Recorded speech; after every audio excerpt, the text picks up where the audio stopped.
Assalamualaikum warahmatullahi wabarakatuh. Halo teman-teman semua, apa kabar? Semoga kita semua selalu dalam keadaan sehat dan baik-baik saja.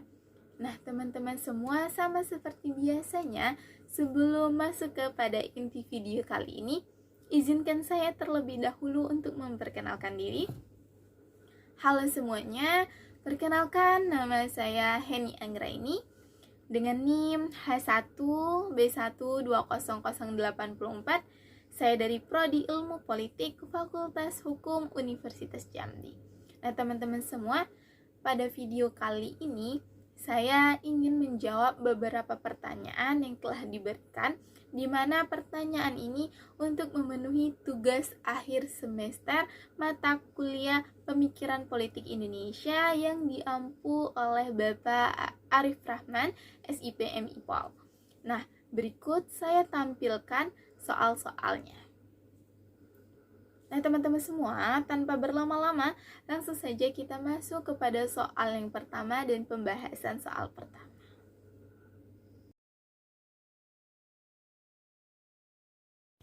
Jadi, pemikiran politik adalah ide atau gagasan tentang perwujudan masyarakat, bangsa dan negara atau sistem politik ideal yang dicita-citakan serta cara pencapaiannya.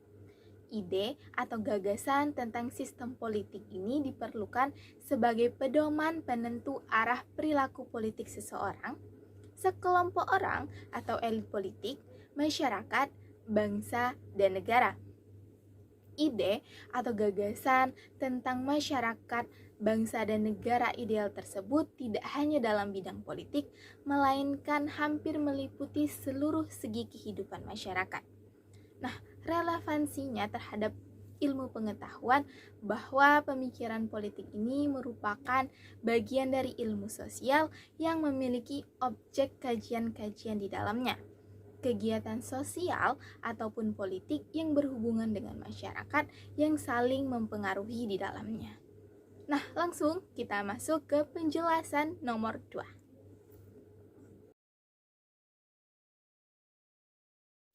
Munculnya pemikiran politik di Indonesia itu dilatar belakangi oleh bangkitnya nasionalisme modern pada tahun 1900-an.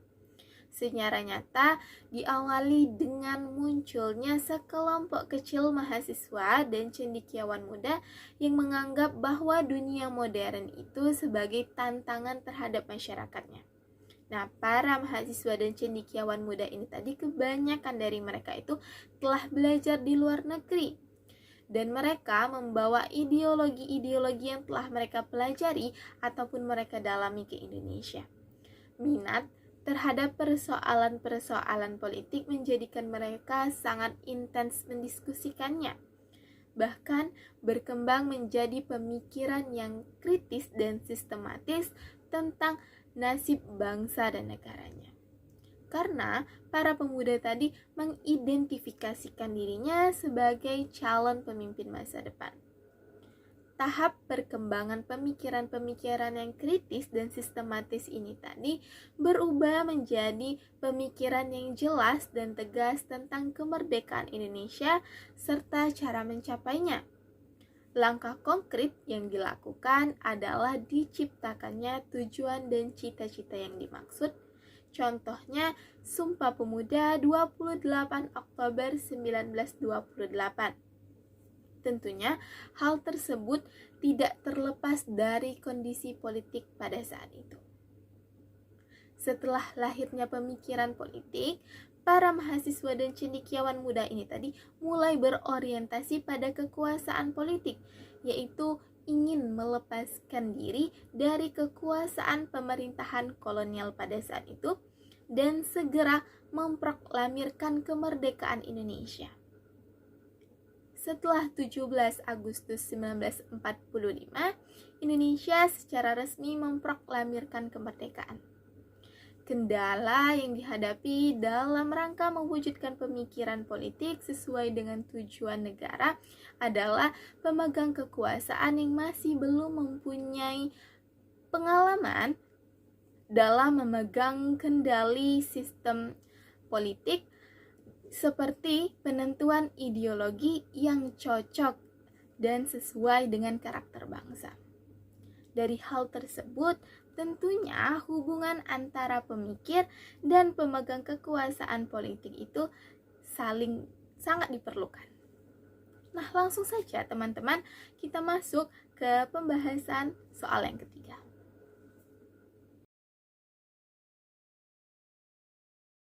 Untuk pembahasan nomor 3, bahwa pemikiran politik yang bertentangan dengan nasionalisme ala Soekarno adalah kapitalisme dan imperialisme barat.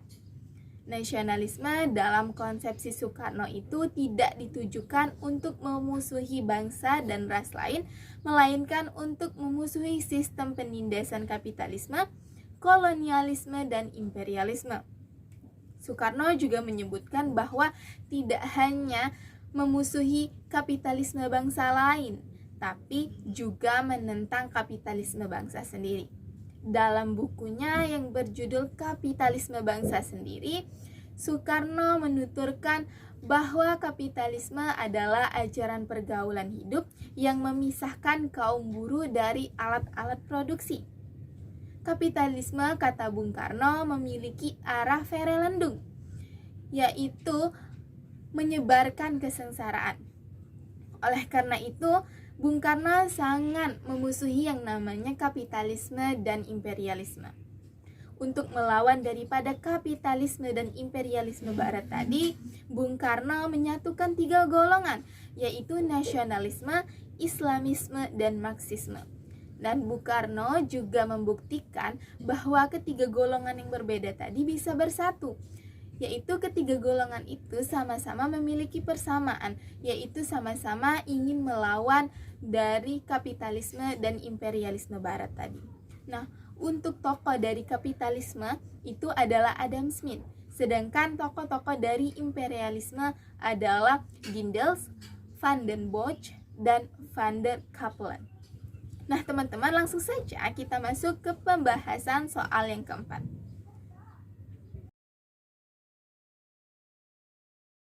Nah, teman-teman semua, untuk pembahasan nomor 4, Herbert Feith dan Kastel mengelompokkan pemikiran politik di Indonesia itu ke dalam 5 aliran, yaitu nasionalisme radikal, sosialisme demokratis, komunis, Islam modernis, dan tradisional Jawa. Kelima aliran ideologi tersebut termanifestasikan ke dalam beberapa partai. Ideologi Islam modernis diwakili oleh Partai Masyumi. Nasionalisme radikal diwakili oleh Partai Nasional Indonesia atau PNI. Sosialisme demokratis diwakili oleh Partai Sosialis Indonesia atau PSI. Komunisme diwakili oleh Partai Komunis Indonesia atau PKI, dan yang terakhir, tradisional Jawa diwakili oleh Partai Nahdlatul Ulama atau NU. Herbert Feith dan Kastel menulis bahwa kelima aliran ini muncul akibat terpaan 2 pengaruh. Pada satu sisi dipengaruhi oleh Barat, dan pada satu sisi lain dipengaruhi oleh Hindu, Jawa, dan Islam. Pengaruh Barat itu lebih kuat menerpa aliran komunisme, nasionalisme radikal, sosialisme demokratis, dan hingga derajat tertentu Islam modernis.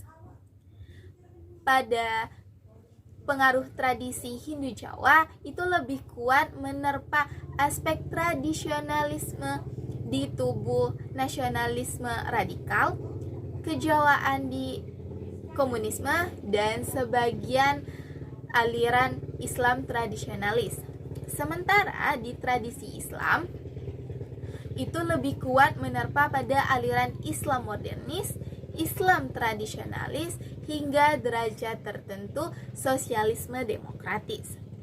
Aliran komunisme memang terkotak sendiri karena dia memang berbeda dan hanya bersinggungan pada akar tradisionalisme Jawa.